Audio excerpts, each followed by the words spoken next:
जय Hind. Hello friends, कैसे हो आप सब लोग। तो ये सेशन वेरी इंपॉर्टेंट है सीटेट एग्जाम के लिए। इसको जरूर लास्ट तक देख करके जाएगा। यानी पेपर से पहले इसको जरूर देखना है, क्योंकि शिक्षण विधियां से 2 से 3 प्रश्न देखने को जरूर मिलेगा। और इसमें मैं जितनी भी शिक्षण विधियां करा दूंगा उतना ही जो है सफिशियंट रहेगा। और हमारे चैनल को सब्सक्राइब कर ले, क्योंकि इस पर पूरा फुल सीडीपी की तैयारी करवाई जाएगी। ईवीएस का पूरा तैयारी करवाया जाएगा मैराथन के रूप में। साइंस का भी पूरा मैराथन रहेगा कंप्लीट। हिंदी पेडागोजी भी रहेगी और इंग्लिश की भी पेडागोजी रहेगी। यानी संपूर्ण जानकारी जो है इसी यूट्यूब चैनल पर सीटेट के लिए मिल जाएगी। तो चैनल को सब्सक्राइब कर लेना। और इसका पीडीएफ जो है टेलीग्राम चैनल पर मिलेगा @विजय एकेडमी 81 पर। और बता दे, इसके बिना सीटेट का पेपर जो है अधूरा माना जाता है।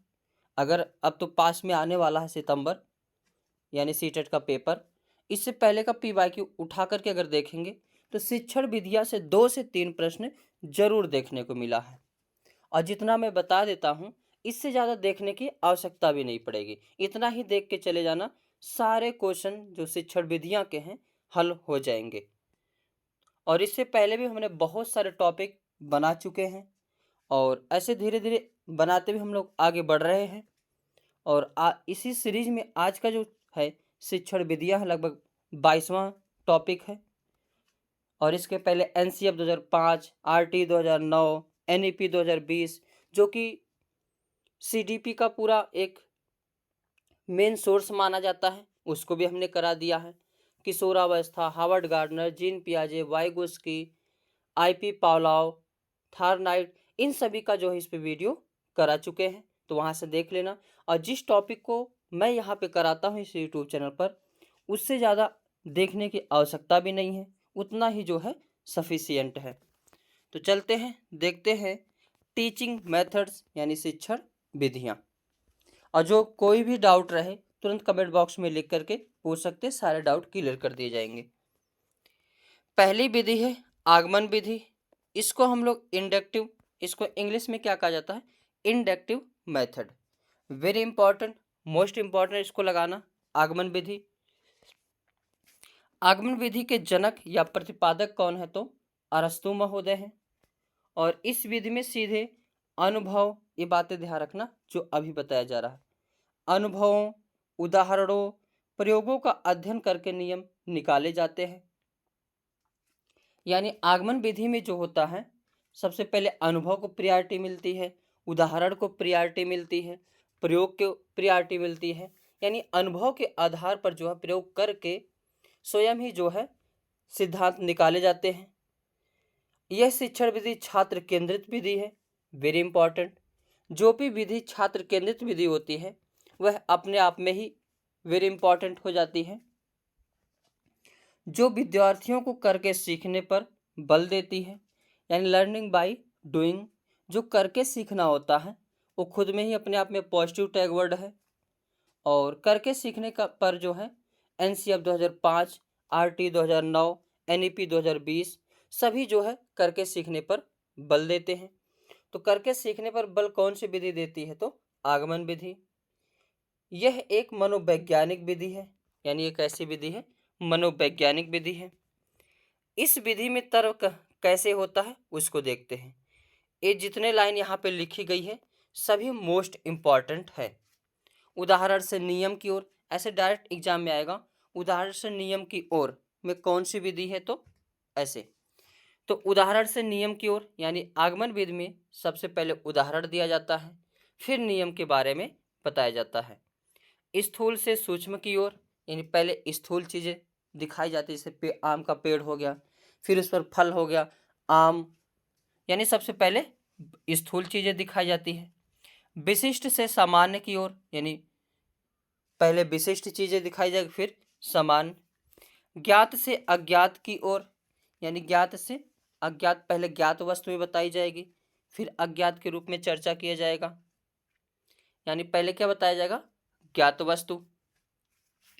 मूर्त से अमूर्त की ओर, यानी पहले मूर्त चीज़ों के बारे में चर्चा की जाएगी, मूर्त चीज़ों के बारे में बताया जाएगा।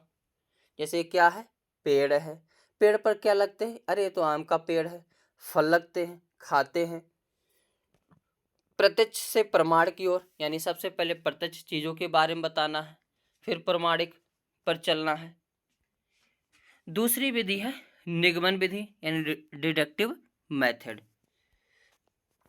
निगमन विधि के जनक भी कौन है? तो अरस्तु महोदय ही है, यानी आगमन और निगमन दोनों विधि के जनक अरस्तु महोदय हैं। इस विधि में सर्वप्रथम विद्यार्थियों को नियमों का ज्ञान दे दिया जाता है। इसके पश्चात जो है उदाहरण देकर उन नियमों को समझाया जाता है। यह विधि शिक्षक केंद्रित विधि है। अगर जो भी विधि शिक्षक केंद्रित विधि है वह अपने आप में निगेटिव विधि होती है। लेकिन यह आगमन का उल्टा जो है निगमन विधि, ऐसे भी प्रश्न पूछा जाता है। निगमन विधि में सबसे पहले जो है नियम दिया जाता है, फिर उदाहरण दिया जाता है। जैसे गणित में जो है निगमन विधि का प्रयोग होता है। इसमें शिक्षक ही सारे नियम सिखाते हैं। निगमन विधि आगमन विधि के ठीक विपरीत कार्य करती है। और इस विधि में कैसे चलते हैं, वेरी इंपॉर्टेंट ये वाला पॉइंट है। प्रमाण से प्रत्यक्ष की ओर, यानी पहले जो प्रमाण दिखाना है, बताना है, समझाना है, फिर प्रत्यक्ष वस्तु को दिखाना है। सूक्ष्म से स्थूल की ओर, सामान्य से विशिष्ट की ओर, और अज्ञात से ज्ञात की ओर, यानी पहले ब्रह्मांड के बारे में चर्चा कर लेना, भगवान के बारे में चर्चा कर लेना, फिर फोटो दिखाना है, यानी पहले अज्ञात चीजों के बारे में बातें करनी है। नियम से उदाहरण की ओर, यानी पहले नियम पढ़ाना फिर उदाहरण देना है। मैथ में इसका प्रयोग होता है। आगे अगली विधि है प्रोजेक्ट विधि। ये भी अपने आप में इंपॉर्टेंट विधि है, प्रोजेक्ट विधि। इसके प्रवर्तक जो है किल पैट्रिक महोदय है, और यह विधि जो है अनुभव केंद्रित होती है, वेरी इंपॉर्टेंट। जो भी अनुभव पर जोर देता है वो सबसे इंपॉर्टेंट जो है हो जाता है। यह बालकों के समाजीकरण पर विशेष बल देती है, यानी अनुभव के आधार पर सब कुछ सिखाती है। और बालक का जो समाजीकरण है, यानी समाज में रह के कैसे सीखा जाता है, उस पर जो है बल देती है। इस विधि में विद्यार्थी स्वतंत्र रूप से कार्य करता है, यानी किसी बच्चे को जो है प्रोजेक्ट दे दिया जाता है, जाओ इस पर बना करके आना, तो अपने मन से पूरा वो फ्री है उस चीज को बनाने के लिए। और अपनी समस्याओं का हल स्वयं के विचारों के आधार पर करता है, यानी उसे एक समस्या दी जाती है तो बालक जो है अपने मन से सोच करके उस समस्या का हल निकालता है। अब जब समस्या का हल निकालता है तो कहीं ना कहीं वो एक्टिव रहता है, और जिसमें बालक एक्टिव है तो वो जो कुछ भी सीखेगा उसको जो है हमेशा के लिए याद हो जाएगा। और इसी पर ध्यान जोर भी दिया जा रहा है, सोच समझ पर। यह विधि वास्तविकता के सिद्धांत पर कार्य करती है, क्योंकि यह विद्यार्थियों को इस प्रकार की शिक्षा प्रदान करती है जिससे वे अपने जीवन की समस्याओं का भी समाधान कर सके। अब बालक के पास समस्या दे दी जाती है तो अपने हिसाब से उस समस्या का समाधान करता है।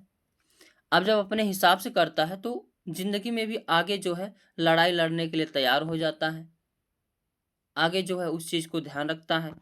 समस्या कोई भी दी जाती है वो जो उसे हड़बड़ाता नहीं है बल्कि उसका डट कर सामना करता है। यह एक बाल केंद्रित शिक्षा है, यानी यह कैसी शिक्षा है, बाल केंद्रित। इस विधि में विद्यार्थी सक्रिय यानी क्रियाशील रहते हैं, समूह में रहकर कार्य करना सीखते हैं, जिससे उनमें जो है आत्मविश्वास भी पैदा होती है। यानी इस विधि में जो प्रोजेक्ट मेथड होता है, 5-7 बच्चों का ग्रुप बना दिया जाता है, कहीं ना कहीं एक दूसरे से भाईचारा का भी विकास होता है। अच्छी तरह से जैसे मन करे उस प्रकार से अपनी बातें व्यक्त कर सकते हैं, सोच विचार सकते हैं, जिससे उनके अंदर आत्मविश्वास का भाव भी पैदा होता है।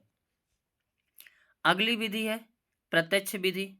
ये भी वेरी इंपॉर्टेंट है, यानी डायरेक्ट मेथड। इस विधि में बालक को बिना व्याकरण के नियमों का ज्ञान कराए भाषा सिखाई जाती है।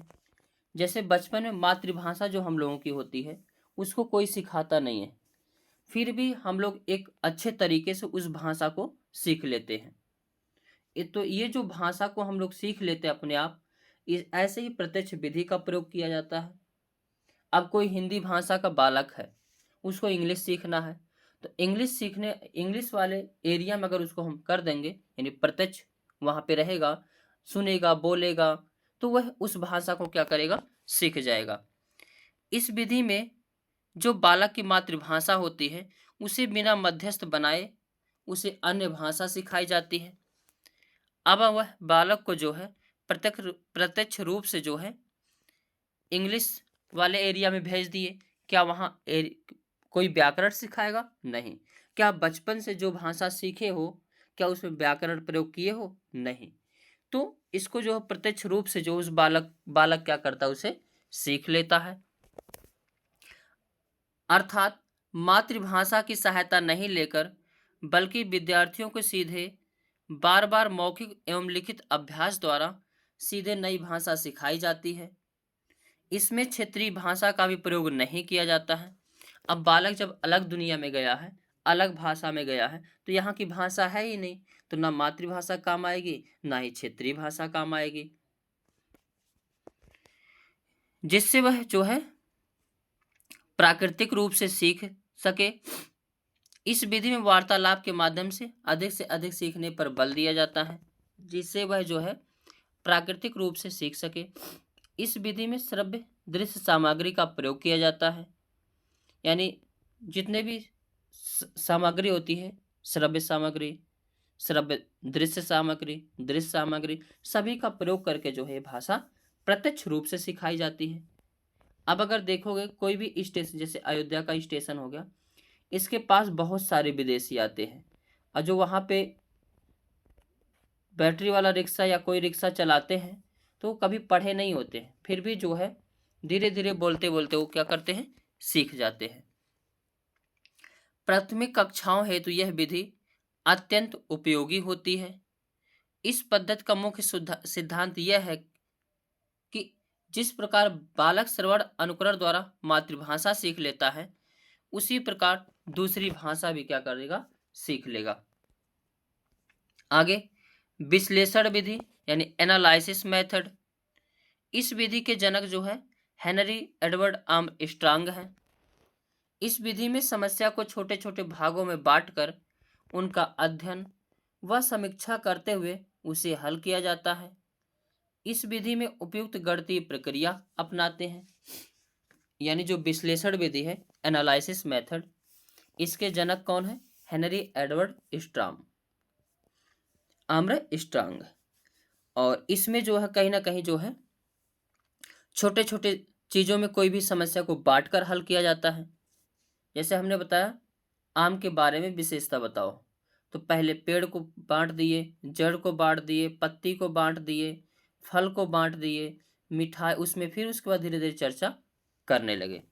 तो विश्लेषण विधि क्या है, तोड़ फोड़ करके सिखाती है, यानी किसी भी समस्या को छोटे छोटे टुकड़ों में तोड़ करके जो है सिखाती है। इस विधि में उपयुक्त गणितीय प्रक्रिया अपनाते हैं। अब जो गणित की क्वेश्चन होते हैं उसमें कहीं ना कहीं जो है विश्लेषण विधि का प्रयोग होता है। जब हम हल करते हैं तो फार्मूला अलग कर देते हैं, उसको लगा करके जो है लगाते हैं। अगली है संश्लेषण विधि यानी सिंथेसिस मेथड। इस विधि के जनक भी जो है हेनरी एडवर्ड आर्मस्ट्रांग है। विश्लेषण तथा संश्लेषण विधि एक दूसरे के विपरीत होती है, पूरक होती है। विश्लेषण कर देने के पश्चात ही संश्लेषण विधि का प्रयोग होता है, यानी पहले तोड़ फोड़ कर जो है अलग अलग कर देंगे, फिर जो है एक में करेंगे, यानी सारी समस्याओं को जो तोड़े फोड़े हैं उसको एक में करके अध्ययन कर लेना, एक बार ही मिला देना, यही क्या है, संश्लेषण विधि है। इसलिए इसे एक दूसरे का पूरक भी माना जाता है। इस विधि में किसी समस्या के छोटे छोटे भागों को जोड़ते हुए समस्या का हल किया जाता है। इस विधि का प्रयोग प्रायः ज्यामिति में किया जाता है। प्रोफेसर यंग के अनुसार संश्लेषण विधि द्वारा सूखी घास से तिनका निकाला जाता है, परंतु विश्लेषण विधि में स्वयं तिनका घास से निकलना चाहता है। अगली विधि है अनुकरण विधि यानी सिमुलेशन मेथड। इस विधि में बालक जो है अनुकरण करके सीखता है, यानी देखोगे कोई भी छोटा बच्चा है दुनिया में आप कुछ भी हो, कोई मतलब नहीं। पीएम, सीएम, घर का मेंबर, बाबू, बहनी, मम्मी, पापा, कोई भी रहो, वो शरीर पे पेशाब कर देगा। उसे कोई मतलब नहीं है क्या है हो तुम। और अगर उसको मार दिए तो मारने भी लगेगा, एक थप्पड़ मारे एक थप्पड़ मार देगा। पेंसिल तोड़ दियो, वो भी आपका पेंसिल तोड़ देगा। मतलब जैसा करोगे वैसा बच्चा करता है। तो बच्चा कैसे सीखता है? अनुकरण के माध्यम से। इसीलिए इसे क्या कहा जाता है? अनुकरण विधि कहा जाता है। इस विधि में बालक अपने शिक्षक का अनुकरण करके लिखना, पढ़ना, नवीन रचना करना सीखता है।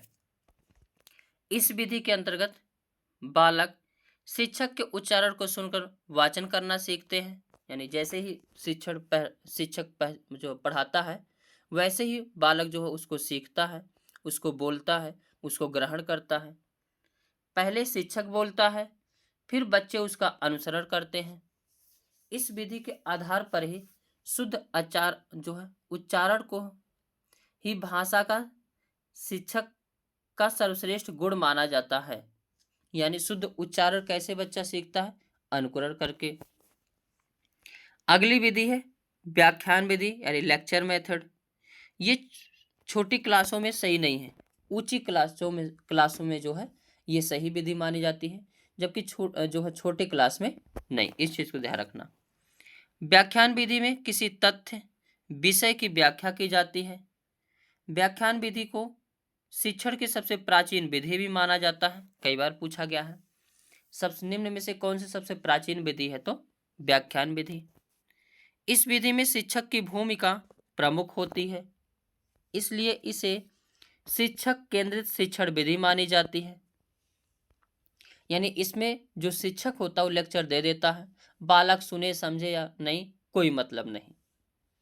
यह विधि स्मृत स्तर यानी मेमोरी स्तर का शिक्षण अधिगम कराती है। यानी जो व्याख्यान विधि होती है वो कहीं ना कहीं रटने पर जोर देती है, तो ये स्मृत पर आधारित होती है और यह निगेटिव मेथड भी कहलाती है।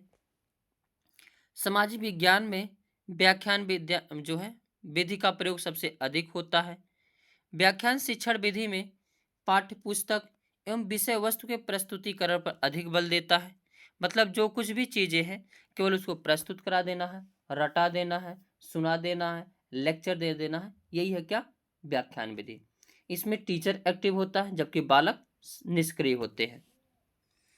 अगली विधि है मारिया मॉन्टेसरी विधि यानी Montessori method. Maria Montessori Italy के एक चिकित्सक तथा शिक्षा शास्त्री थे, जिनके नाम से शिक्षा की मॉन्टेसरी पद्धति जो है प्रसिद्ध है।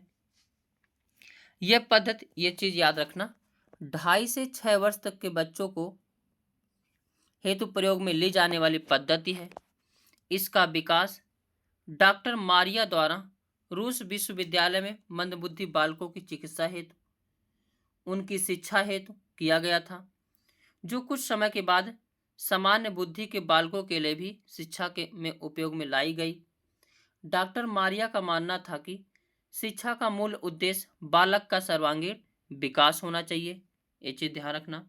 यानी जो मारिया मॉन्टेसरी विधि है, इसमें विधि जो है पहले पागल पर जो प्रयोग की जाती थी, लेकिन बाद में जो है यानी मंदबुद्धि पर प्रयोग की जाती थी, बाद में धीरे धीरे सभी बालकों पर लागू हो गई। आगे अगली विधि है डाल्टन विधि, डाल्टन मेथड। तो डाल्टन विधि के जनक जो है कुमारी हेलेन पार्कहेस्ट को माना जाता है। इस विधि का निर्माण कक्षा में होने वाले शिक्षण के दोषों को दूर करने के लिए किया जाता है। इस विधि में अध्यापक द्वारा छात्रों को कुछ निर्धारित कार्य यानी असेसमेंट दिए जाते हैं, जिन्हें विद्यार्थी को दिए हुए समय के भीतर करके देना होता है।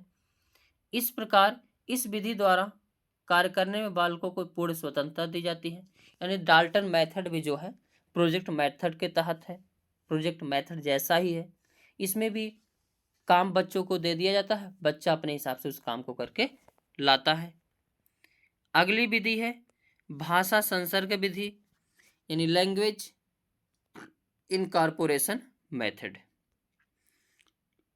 यह एक व्याकरण शिक्षण विधि की विधि मानी जाती है। इस विधि को अव्याकृत विधि के नाम से भी जाना जाता है। इस विधि में रचनाओं के माध्यम से व्याकरण का ज्ञान दिया जाता है। प्राथमिक कक्षाओं हेतु यह विधि काम में ली जाती है, क्योंकि यह भाषा की शुद्धता के प्रयोग पर बल देती है। इस विधि द्वारा छात्रों को अच्छे लेखन की पुस्तकों के माध्यम से व्याकरण का ज्ञान कराया जाता है। यानी भाषा संसर्ग विधि जो है बालकों को पढ़ाए लिखाने के लिए है, सिखाने के लिए है। तो ये सेशन यहाँ पे समाप्त होता है। इसको जरूर एक बार देख कर जाना। मिलेंगे नेक्स्ट सेशन में, तब तक के लिए जय हिंद।